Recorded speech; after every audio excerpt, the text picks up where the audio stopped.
сатып алгам осыны. Енді осы қайттан бастадыңыздар ма? Недовольство алдыңыздар ғой енді.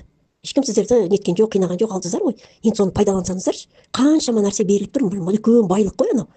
Любойына. Енді просто ауыздарыңызға салып соны шайнауға да білмейсіздер ма? Шайнау керек, просто қарау керек, жазу керек. КМЖ-ны бәрін реттеп беріп отыр ғой. Даже таблицасына дейін салып беріп отыр. ChatGPT-ға салыңыздаршы КМЖ-ны, таблицасында бермейді. Басқа любой жасанды интеллект. Осы шырақ жасап беріп отыр ғой. Қызықсыздар өздеріңіз. Вообще былай группаға жазбай ақ қойсаңыздар, алдыңыздар ма, алдыңыздар, алмасаңыздар, сонымен енді бітті. Төлеп қойдыңыздар ғой ақшаларыңызды. Мен енді уже осылай ренжуге дейін барамын. Мына чатта ол үшін ренжке арналған жоқ қой. Керек нәрсемізді сұраймыз. Кері байланыс беріңіздер. Любойларыңызға ответ жасап береді балалар.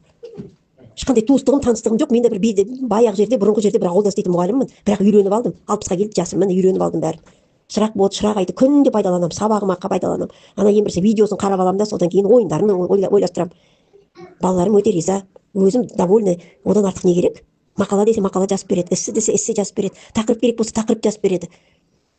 Осындайларыңызды қойыңыздар, үйренбесеңіздер өздеріңізден ол, үйрену керек.